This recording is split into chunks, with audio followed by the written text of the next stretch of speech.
Welcome to Stuff You Should Know from HowStuffWorks.com.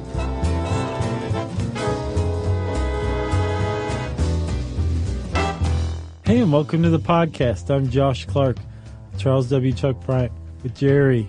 This is Stuff You Should Know. I love this one. Yeah, Vampires, December 4th, 2012 was our main podcast on vampires. It was a good one. And I don't remember touching on this at all, did we? No, I had no idea about it. That's nutty. It wasn't until I read a great article The on Smithsonian? Yeah. About vampire panics in New England that I had first heard of it. Abigail Tucker from 2012. Yep, she did an amazing job on that one. Agreed. So let's start where that article starts, because I think it's a great place to dive into this weirdness. Yeah. 1990. Yeah, that's not what most people would think you would say. In Connecticut. I'm a freshman in college. There were some kids playing at a gravel quarry, and they discovered some graves. It's basically the dream of every kid who's ever played outside. Yeah. To discover some long lost graves. Like any kid poking around the woods, we're all really just looking for dead bodies. Pretty much. At the very least, you're prepared for it at all times, right? Yeah. Remember Stand By Me? Not kidding me? That's what inspired it all. That was one of the great, unnerving, disturbing dead kids of all time. And you know what? Ray Brower. My best friend Brett came upon a dead body one time playing in the woods. No. Yeah, and it was a neighbor who had a heart attack while raking leaves or cleaning up in the woods or something. So it wasn't nefarious, but he still ran across a dead body as a kid. Why was the guy cleaning up the woods? Well, I mean, I think it was the woods on the edge of his yard or something like that. How long had he been there for? Cleaning the woods. Right. Don't think it had been that long. He wasn't decomposed or anything. Okay. I think it was just oh, wow. Lifeless body. There's Mr. Whatever, Mr. Whipple. Right. Don't squeeze the Charmin. I'm cleaning the woods. So these kids found graves that were very, very old. They weren't, a dead neighbor or anything like that. They were actually, it turned out to be a lost family cemetery, again, in Connecticut, right? Mm-hmm. And in very short order, the Connecticut State Archaeologist, which is a pretty cool position, a guy named Nick Bellantoni, he was called out, and he starts excavating the place, right? Yes. I'll keep going. He finds a bunch of graves, lots of kids, because it's New England, 19th century, late 18th century, early 19th century is when they finally said this is about when this graveyard was in use. Mm-hmm. And there were kids, some adults, buried normally, exactly like you'd expect. Yeah, I love how she said they were buried Yankee style. Yeah. I didn't know what that meant. It meant in a very thrifty manner. Very bare bones, if you'll forgive the pun. Not like our ostentatious Southern coffins. Right. What about that lady who got buried in her Ferrari? Did you hear about her? I think I did. She was great just for doing that, you know? I'll see y'all in hell. I'm taking my Ferrari with me. No one's going to get this. She was buried sitting up behind the wheel in a negligee in her Ferrari. That's how she was buried. That's like the Elon Musk's the Tesla in space. The Starman, with the little astronaut riding around in it. Well, yeah. Everyone knows that that's actually the body of one of his enemies. Oh, of course. Who was alive when that rocket went off, I'm sure. Yeah. So there's this one grave out of all of them that is a little hinky, you could say. Mm-hmm. Bellantoni starts pulling away some of the rocks. It's entombed, not like the others. There's rocks around it. And he finds that the coffin has been broken. And on the coffin lid in brass tacks is JB, I believe, -55. Yeah, and this coffin is red, which is also different, I think, than the others. Right. Most of the coffin's fine, or most of the skeleton's fine. But when he gets a little further up, he finds on top of the ribs, the thigh bones are crossed across the ribs. Yeah. And the skull is no longer attached to the end of the spinal column. It's on the rib cage as well. And the rib cage has been broken. And upon further inspection, he finds the coffin has been smashed. And Nick Bellantoni says, well, I'll be. Yeah. I mean, this is not what normally happens as a body decomposes. They don't go into the shape of the Jolly Rogers pirate flag. Right. And it's funny that you picked this because, and this is sort of an announcement, but the great Aaron Mahnke of lore fame was telling me these stories this week in the office because he is partnering with us. He's going to do some shows with us now. Yeah, not lore. He's like, no. You don't get that one. Right. But he's going to do some new shows with us, and we're all super excited. But he was telling me all these stories. As you were falling asleep? Yeah, stroking my head gently. And the next day, you sent this article, or this collection of articles you put together and said, let's do one on vampire panics. And I was like, that's weird, man. Like, Aaron Mahnke was just talking about this. That is weird. And he has like 3 lore episodes, one on Mercy Brown that I listened to as part of this research, but then 2 others. And it was just, it all kind of really weirdly came together. The spirits of the vampires are with us. So anyway, welcome, Mr. Mahnke. Yeah, welcome. We're glad to have you. And are we calling him Mr. Mahnke, not Aaron? No, but it was very sweet. He's a long-time, all-time Stuff You Should Know listener. Mm-hmm. And he's legit. I'm sure that he is going to hear this and say, oh, guys. I did this so much better. I did this so much better. I don't like you any longer. So anyway, JB55, you're right, is spelled out in brass tacks. It's a male skeleton. It's from the 1830s. At the latest. And the body is probably in his 50s or so. Yeah.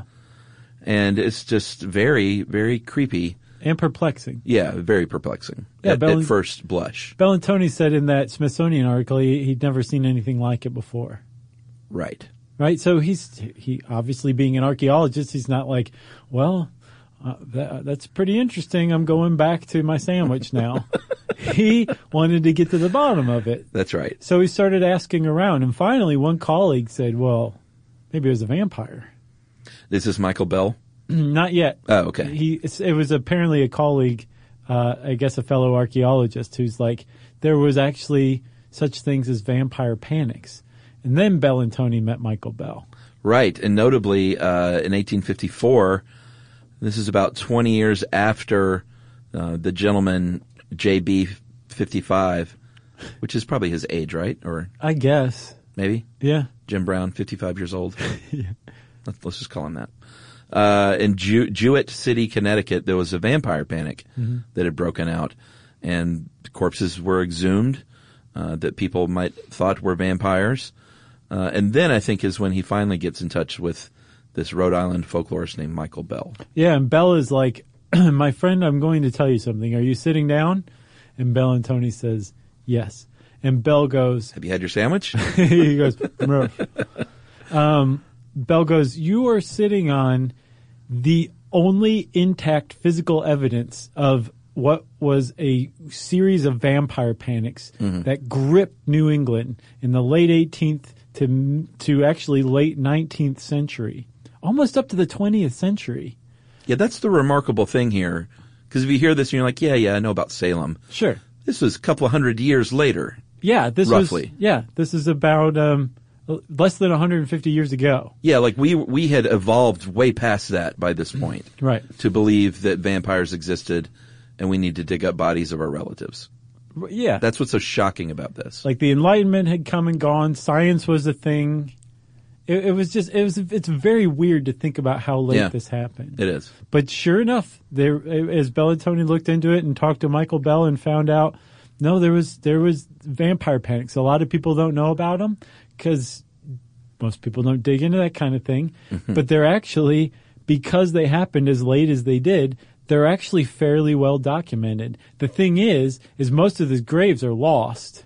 You have an actual grave of one of the vampires that was basically a victim of this vampire panic. Yeah, and apparently it happened, he documented, Bell, about 80 of these exhumations as far west as Minnesota, but obviously most of these took place in the Connecticut, Massachusetts, Vermont, New Hampshire area. Rhode Island, too. Rhode Island. Big time. Because I don't know what it is with New England.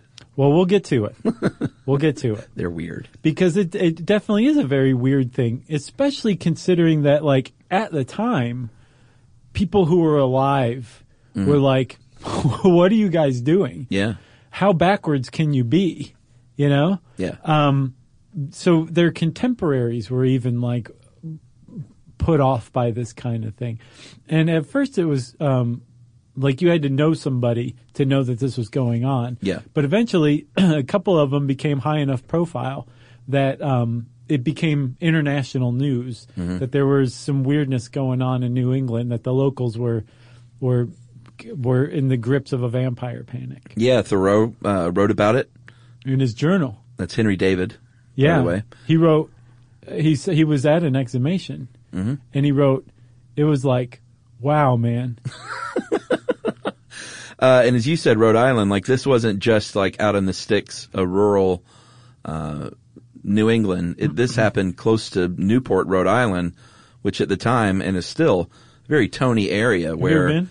Oh yeah, dude, Beautiful. That cliff walk or whatever, unbelievable. It is. And those houses were around back then. And these were well-heeled, rich people, and that's where they summered. Right, murdering one another and getting away with it, drinking champagne all the while. That's what they did. God bless them. Mm-hmm.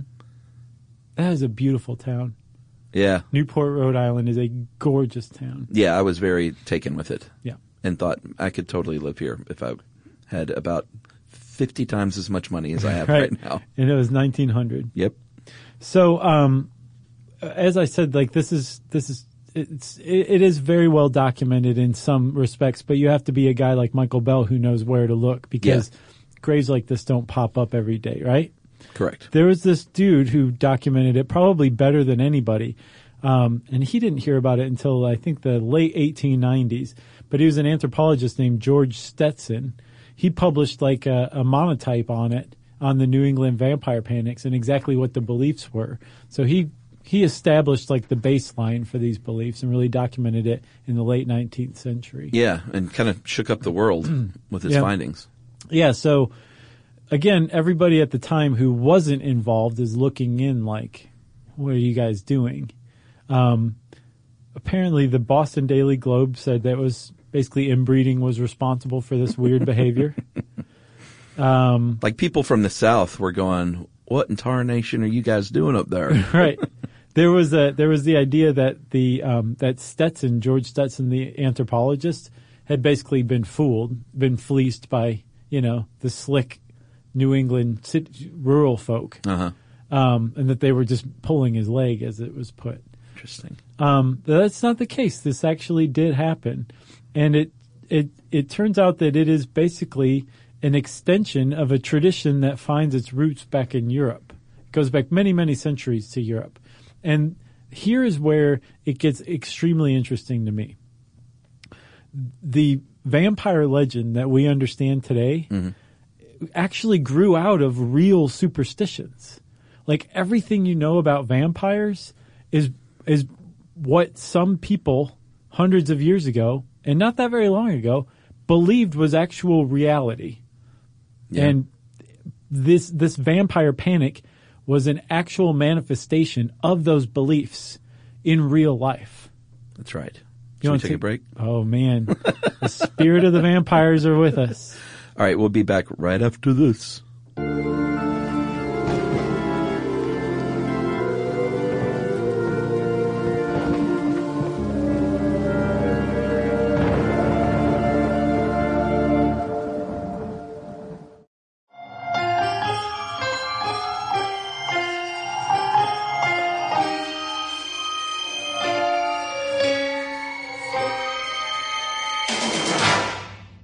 Okay, so the vampire, as I probably pronounced it like that in that episode so many years ago. Yeah.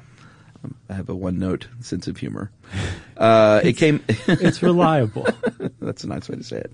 Came out of Europe, not the United States, and that word first appeared in the 10th century. And Bell, as far as he's concerned, says or thinks at least that.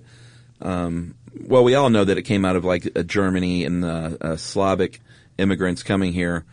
But he thinks, for his money, is that it probably wasn't just one big wave. It probably came over from different people at different times. Right. But eventually it made its way over to the United States through probably Pennsylvania and then made its way north. Right. And from his research, he's found The earliest he's found is a reference to it comes from 1784 in the Connecticut Courant and Weekly Intelligencer. And I think the Hartford newspaper is still called the Hartford Courant. So that's an old paper, right? Yeah. And in this, it's a letter to the editor from a guy named Moses Holmes, who is a councilman in the town of Willington, Connecticut.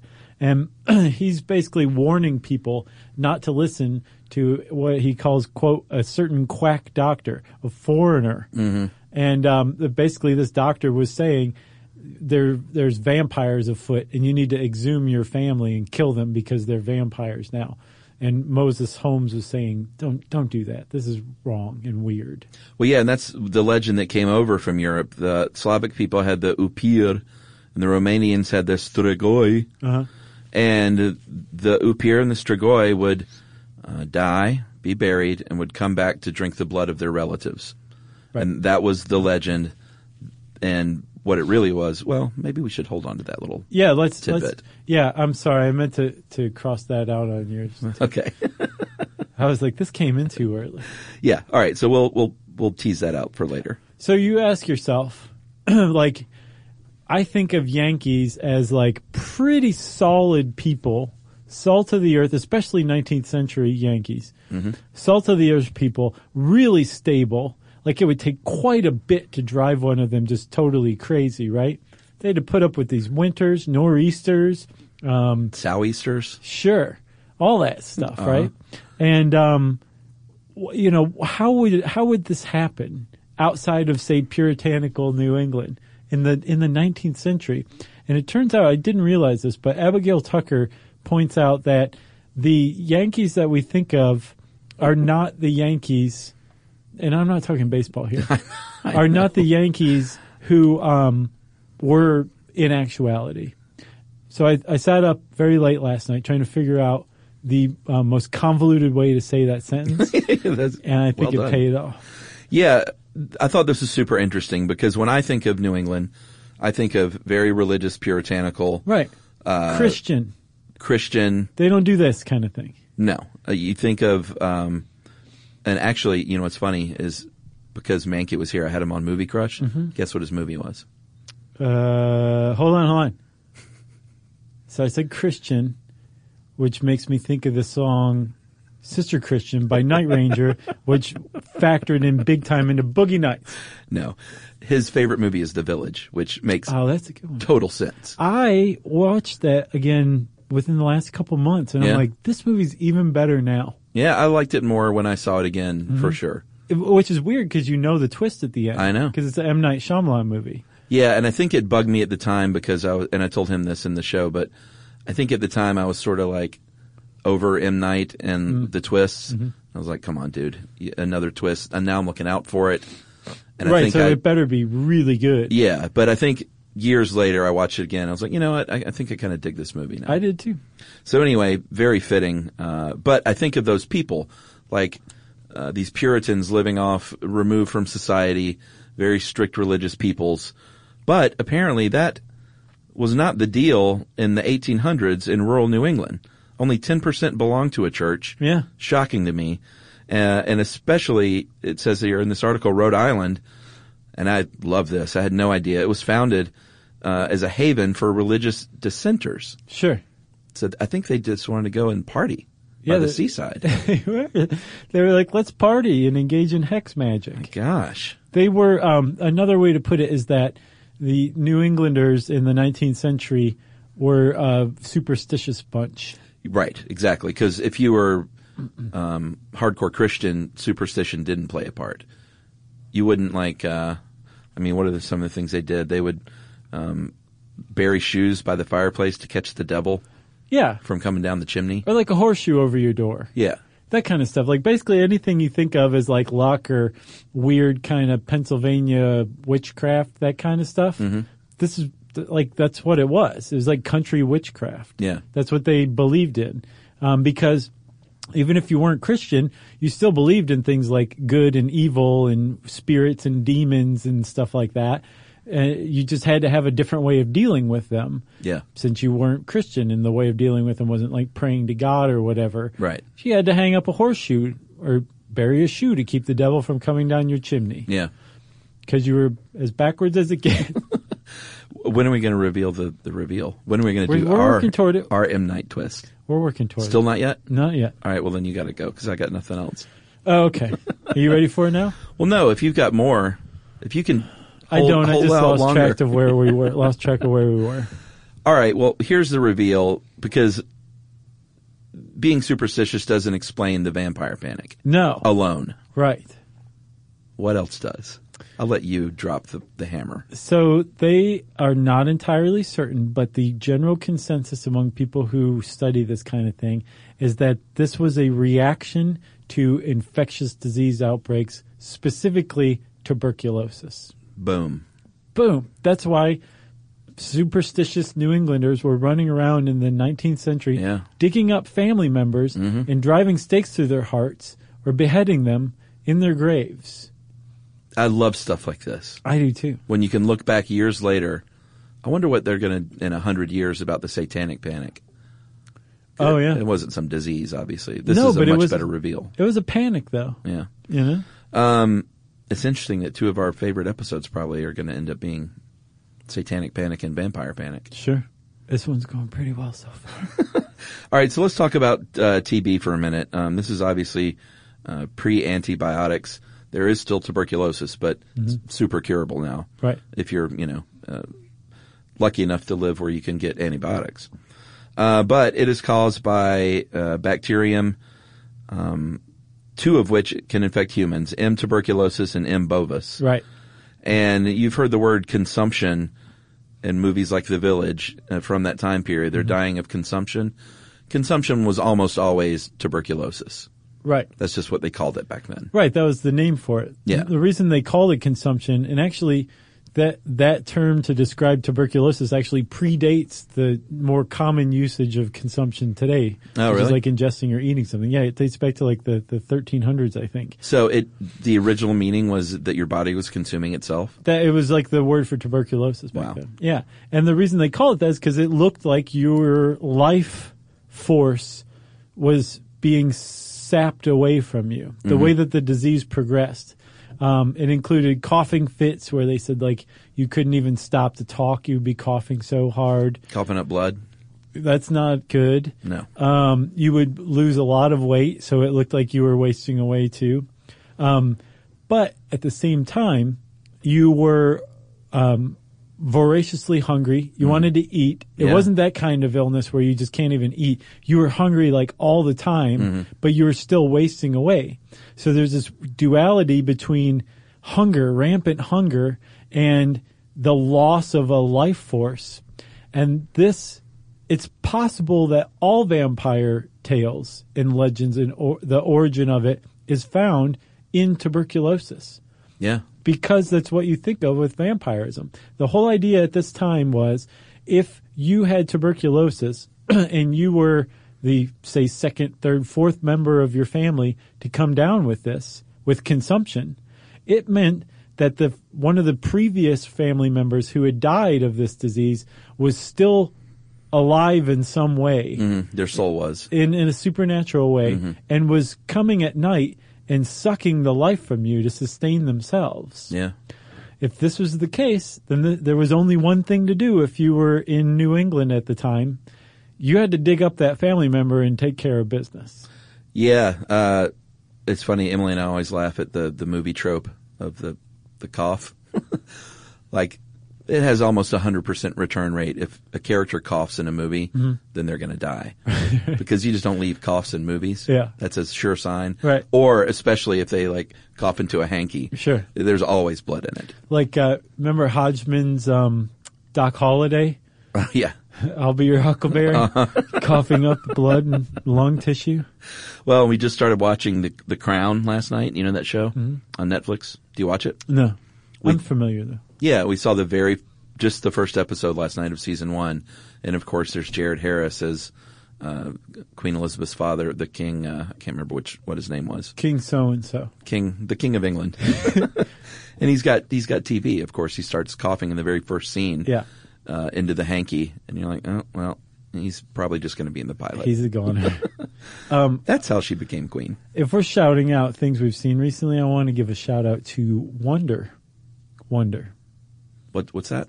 The right. movie about the kid with facial differences. I've heard this. His parents are Owen Wilson and Julia Roberts. Yeah. So good, though. Is it good? Yeah. All right. You know what? Let's take a break. Okay. Who thought Wonder was going to make an appearance in the Vampire Panic episode? Not me. All right. We're going to take a break and we're going to come back and talk a little bit more about how a family might do this right after this.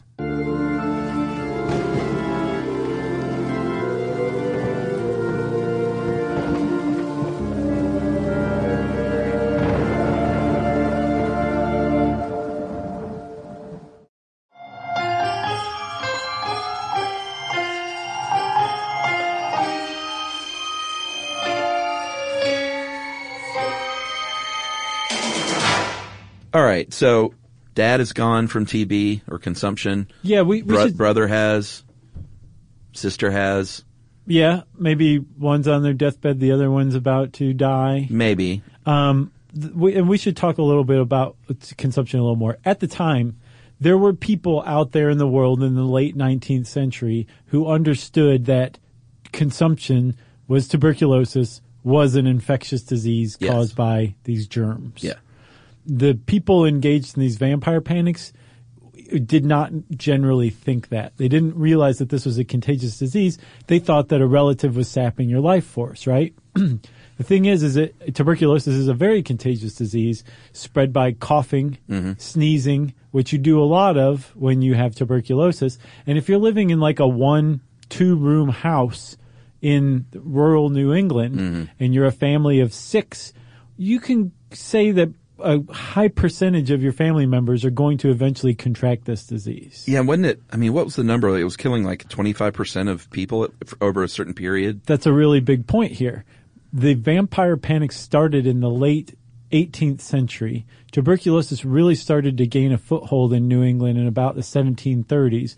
And by the time the vampire panics hit their height in the late 18th, early 19th century, it was the number one killer of New Englanders at the time. But again, they weren't like, gosh darn that tuberculosis, I caught this infectious disease. It was one of our family members is sapping the life out of one of our other family members because our family member is a vampire. Yeah. Still the effect was the same, that they felt totally powerless against this condition. They just had what it was wrong. Right. And because they had it wrong, they would dig up dead bodies and do weird stuff to them. All right, so brother dies, sister dies, maybe another sibling, maybe one of the parents. And then if you're in rural New England, you say, all right, clearly what's going on here is that whoever the first one that died, or maybe one of them, is coming back and killing the rest by sucking out their blood. Right. I have a vampire in my family. What do? I'm going to dig with some help, probably. Yeah. So sometimes it's quiet. Sometimes it's in the middle of the night. Sometimes, like in the case in Vermont, it would be like a daytime public festival type of thing. It was like a party. Yeah. Like a community party. Yeah, and in fact, I think that's the one Henry David Thoreau attended in Woodstock, Vermont in his journal. Yeah. And he was like, WTF with these people. Right. Well, this is a weird party. Yeah. So you would dig these people up, depending on where you are. Well, first of all, let's talk about what they might find when they open this coffin. Yeah, because there were a couple of steps. The first step was you had to diagnose vampirism. Right. Because let's say they finally decided by the fourth family member being sick, that this family was being sapped by a vampire. Yeah. They didn't automatically know which dead family member was doing it. You got to look at them all. Yeah, so you might dig up multiple coffins. What they were looking for was the belief. The belief was that you could tell just by looking at them whether they were a vampire. Maybe poking around a little bit too. Sure, but the problem was that. So the idea of what we think of as vampires is basically the Bram Stoker vampire, which comes later. Yeah. These vampires were like the ghouls from the grave type. Like Nosferatu looking. Yes. Yeah. so like real long fingernails and like pale and bloody mouth Their from skin just, kind of from slipping away from their body. The problem is like this idea of vampires, what we understand is, or what they understood at vampires, was a tradition handed down from people who had broken up or broken into graves before and could tell you what a vampire looked like. Right. Which is basically a body in a certain stage of decomposition. Right, and specifically, a lot of times, a body in a certain stage of decomposition who had died from tuberculosis. Sure. So, you might dig up a grave and see a bloat because they have a buildup of gas in their stomach. That is not what they thought it was from. They thought no. What? Well, they thought they were vampires, right? Full from blood. They'd be like, "Look at this fat vampire." Yeah, they might see long fingernails and say, that looks to me like a vampire. Right, but that is what? Your skin receding. Your skin pulls back from the nail bed, which makes it look like your nails have kept growing after death, which is not the case. Same with your hair, too. They may see red lips. Bloody lips, even, possibly. Sure. Because apparently the breakdown of your lung tissue from tuberculosis continues even after death. So they would see blood on the lips and be like, yep, they've been sucking the blood out of their loved one. But the key to all this is the heart. That was what they were trying to get to see if there was any fresh blood near the heart. And if they did find that, one of them, well, we'll get to what they would do. But, and again, a lot of time you would see fresh appearing blood because of the way the body decomposed from tuberculosis, or period. So this thing, yeah, but tuberculosis a lot too, especially like the blood on the lips kind of thing, right? Yeah. So this thing was kind of self-sustaining, self-fulfilling. When somebody died of tuberculosis, if you dug them up at a certain period of time, especially if they say like died in winter, they might seem inexplicably in a pristine state. Yeah, because they're underground in New England. Right. It's freezing. In the winter. So they would fit the bill for a vampire just by definition of being a decomposing body. Yeah. But to the people who didn't understand what decomposition was, it was just plain as day that they were looking at a vampire in the grave. Yeah. Right? So they find a family member that fits the bill of a vampire. That's step one. Vampirism has been diagnosed. Next is dispatching the vampire, dealing with the vampire. And the problem is this. The vampire's already dead. So there are only certain things you can do to a vampire to kill it. And really what you're not trying to do is kill it. You're trying to make it so it can't get out of the grave and keep sapping the life force out of these family members.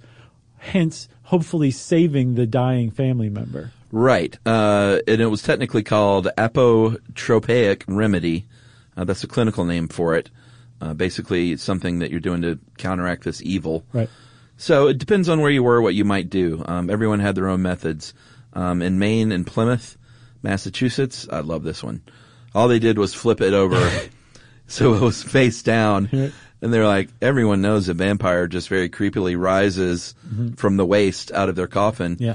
What if we just flipped them over? They couldn't do that. They went, done and done. Let's go get some ice cream. Or the stake through the heart, that didn't arise because they thought the stake had some magical powers, but they thought they would literally just stake them into the ground so they couldn't get up.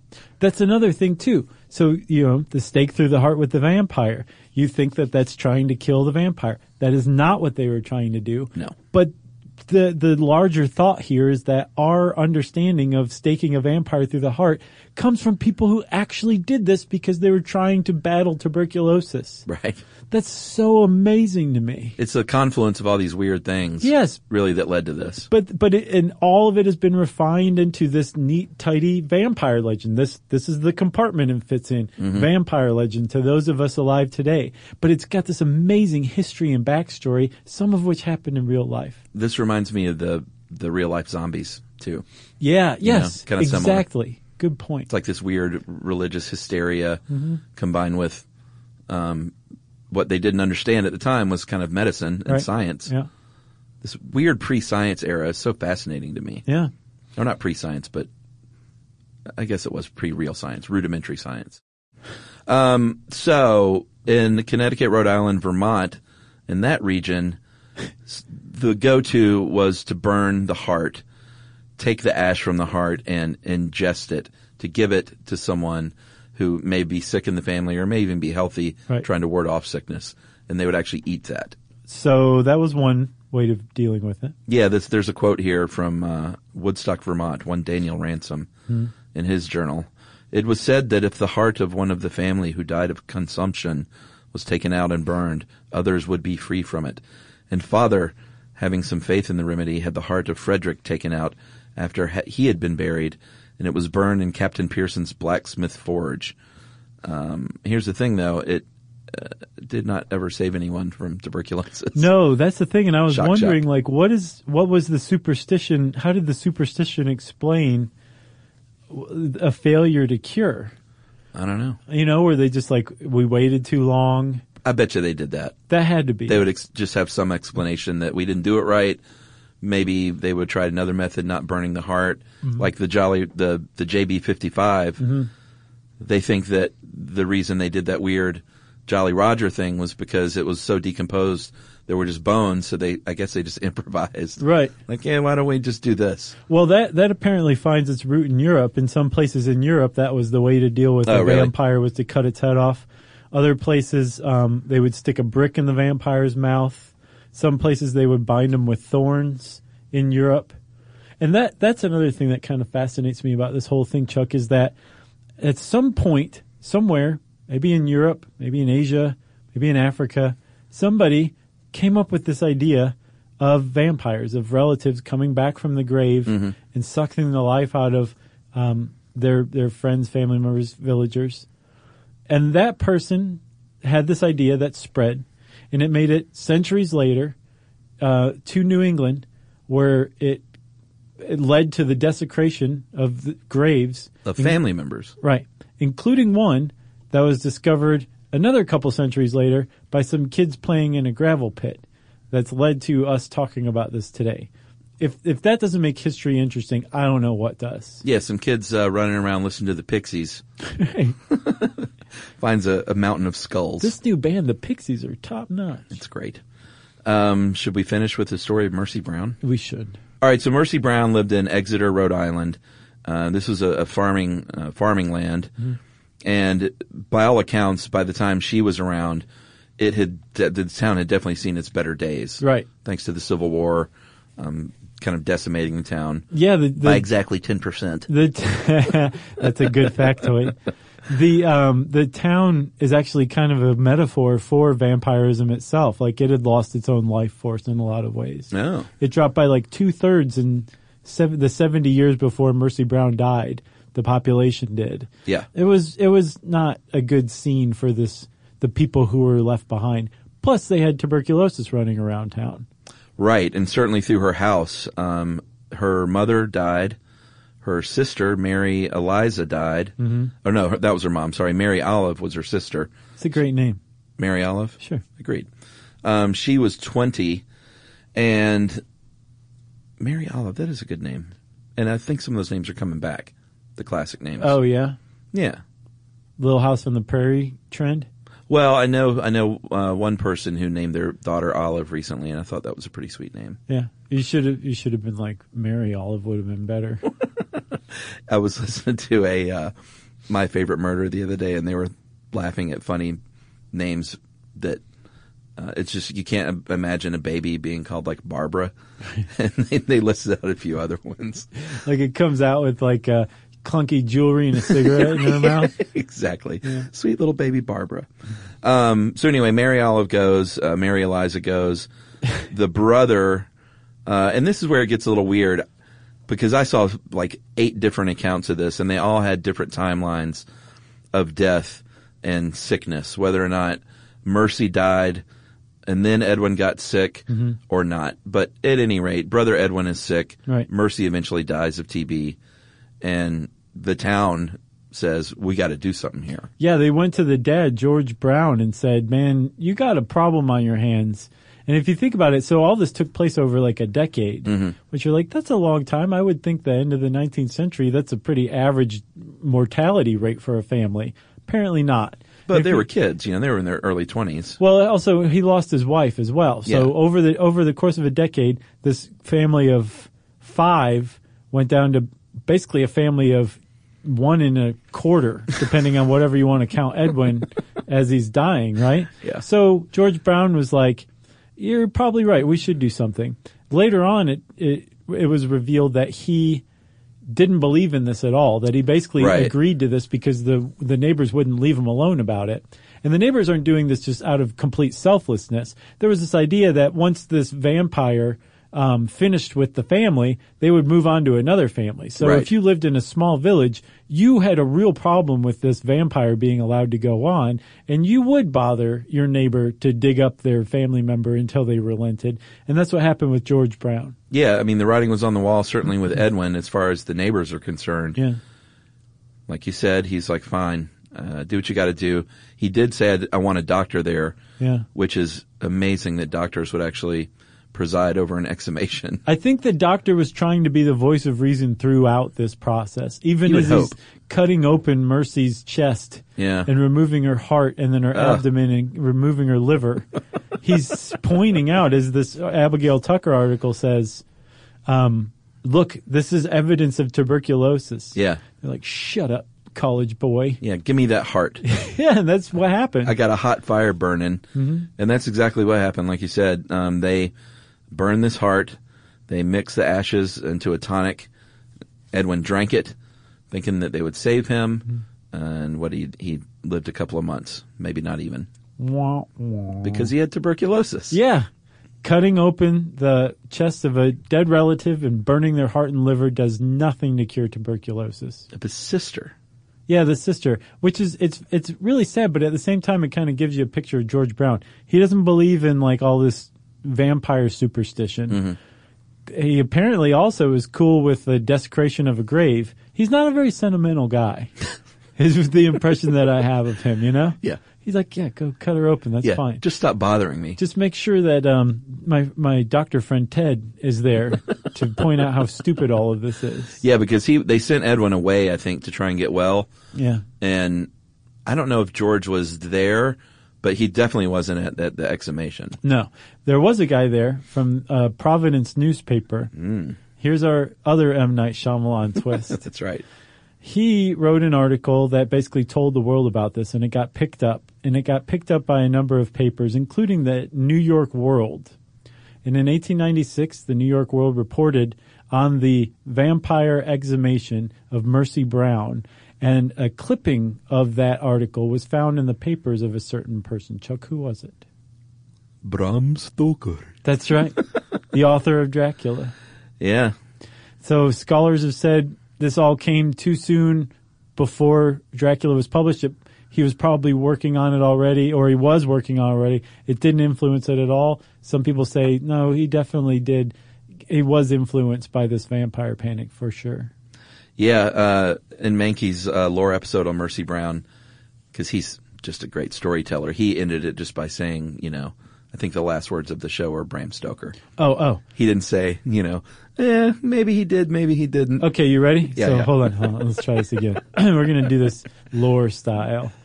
So Chuck, a newspaper clipping of Mercy Brown's exhumation was found in the papers of Bram Stoker. The end. Did we have classical music going? Piano? I hope so, Jerry. All right. Okay. And he also didn't have me giggling in the background. If you want to know more about lore, well, go check out that podcast and look for more good stuff coming soon from Aaron Mankey, who's now our coworker, which means we have to buy him a Christmas present. I know. And in the meantime, while we're figuring out what to get Aaron Mankey, it's time for listener mail.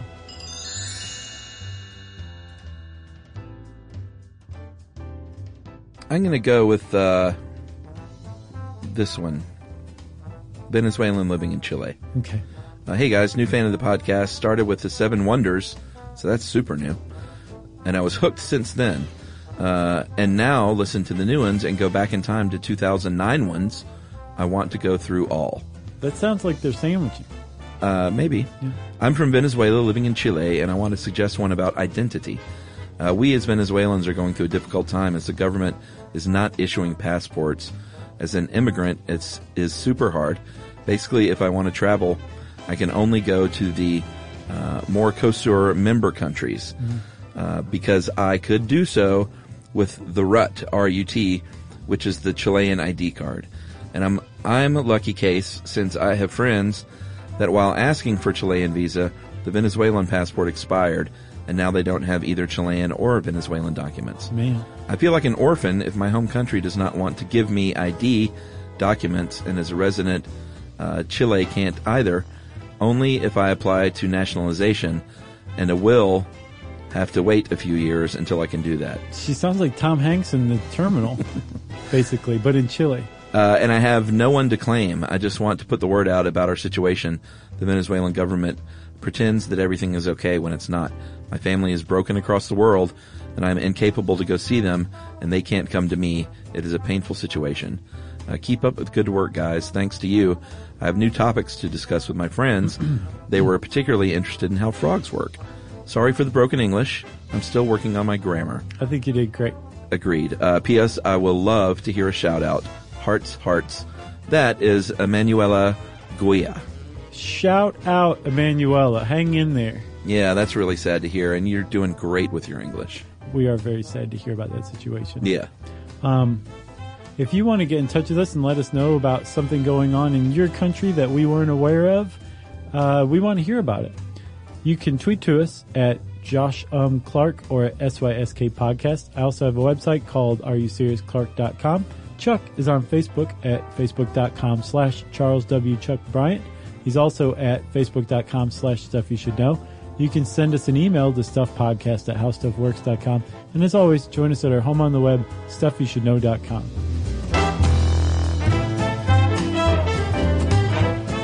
For more on this and thousands of other topics, visit HowStuffWorks.com.